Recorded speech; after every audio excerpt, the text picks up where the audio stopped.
തീച്ചട്ടി വെക്കുന്നത് സന്ധ്യവിളക്കിന് ശേഷമായിരിക്കണം. വാതിൽ കട്ടിളയ്ക്ക് നേരെ പാടില്ല.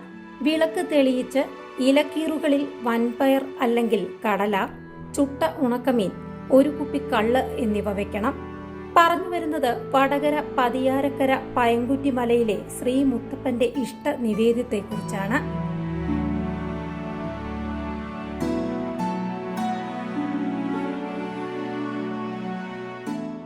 സഞ്ചാരികളുടെ പറുദീസ കൂടിയായ മുത്തപ്പൻ മലയിൽ കാത്തിരിക്കുന്നത് നയനാനന്ദ കാഴ്ചകളാണ്. വളഞ്ഞും തിരിഞ്ഞുമുള്ള മുത്തപ്പൻ മലയിലെ റോഡിലൂടെ മുകളിലേക്ക് പോകുമ്പോൾ ഒരു വയനാടൻ യാത്രയോടുള്ള സാദൃശ്യം യാദൃശ്ചികമായിരിക്കില്ല.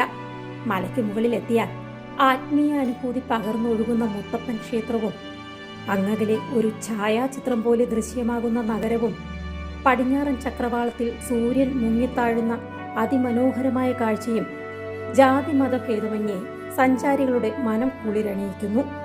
പയങ്കുറ്റിമല എന്നുകൂടി ഈ സ്ഥലം അറിയപ്പെടുന്നു. മുത്തപ്പന്റെ ഇഷ്ട വഴിപാടായ പയങ്കുറ്റി നടത്തുന്ന മല എന്നതാണ് പയങ്കുറ്റിമല എന്ന പേരിനു കാരണം. കുടക്കാട്ട് മല എന്നായിരുന്നു പണ്ട് ഈ മലയുടെ പേര്. പിൽക്കാലത്ത് മുത്തപ്പൻ ക്ഷേത്രം വന്നതോടുകൂടി മുത്തപ്പൻ മല എന്ന പേര് വന്നു. ചരിത്രപരമായും മുത്തപ്പൻ മലയ്ക്ക് വളരെയധികം പ്രത്യേകതകളുണ്ട്. ലോകനാർക്കാവിൽ ഭഗവതി പ്രതിഷ്ഠയുമായി ബന്ധപ്പെട്ടതാണ് അതിൽ പ്രധാനം. കുടക്കാട്ട് മലയിൽ നിന്ന് എയ്ത അസ്ത്രം പതിച്ച സ്ഥലത്താണ് ഇന്ന് ലോകനാർക്കാവ് ക്ഷേത്രം സ്ഥിതി ചെയ്യുന്നത്. തെയ്യവുമായി ബന്ധപ്പെടുത്തിയാൽ കുട്ടിച്ചാത്തൻ തെയ്യവുമായി കുടക്കാട്ട് മലയ്ക്ക് അടയാളപ്പെടുത്തലുകളുണ്ട്. ദൈവം കുടക്കാട്ടുമല കയറി പൂരപ്പാട്ട് പാടുന്നു എന്നുള്ള തോറ്റം വരികൾ ഈ വസ്തുതയ്ക്ക് സാധൂകരണമാണ്. കേരളത്തിലെ മറ്റ് ഹൈന്ദവ ക്ഷേത്രങ്ങളിലെ ആചാരങ്ങളിൽ നിന്നും തികച്ചും വ്യത്യസ്തമാണ് മുത്തപ്പൻ ക്ഷേത്രങ്ങളിലെ ആചാരങ്ങൾ. മുത്തപ്പനെ ആരാധിക്കുന്ന ക്ഷേത്രത്തെ മടപ്പുര എന്നാണ് വിളിക്കുന്നത്. പയങ്കുറ്റിമല മടപ്പുരയ്ക്ക് മുന്നിൽ നായയുടെ രൂപം പ്രതിഷ്ഠിച്ചിരിക്കുന്നത് കാണാം. മുത്തപ്പനെ എപ്പോഴും ഒരു നായ അനുഗമിക്കാറുണ്ടെന്നാണ് വിശ്വാസം. മുത്തപ്പന്റെ അംഗരക്ഷകരായി കണക്കാക്കപ്പെടുന്നതിനാൽ മടപ്പുരകളിൽ നായയെ പരിപാവനമായി കരുതുന്നു.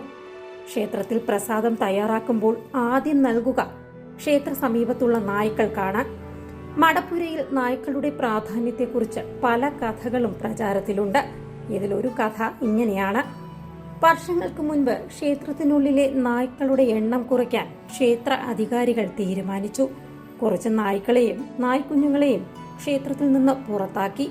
പക്ഷേ അന്നത്തെ ദിവസം മുതൽ മടപ്പുരയിൽ തെയ്യം ആടുവാൻ കഴിഞ്ഞില്ല. മുത്തപ്പന്റെ ശക്തി തെയ്യം ആടുന്ന ആളുടെ ശരീരത്തിൽ പ്രവേശിച്ചാണ് തെയ്യം തുള്ളുന്നത്. തെയ്യം തീരുന്നതുവരെ തെയ്യം തുള്ളുന്ന ആൾ മുത്തപ്പനായി മാറുന്നു എന്നാണ് വിശ്വാസം.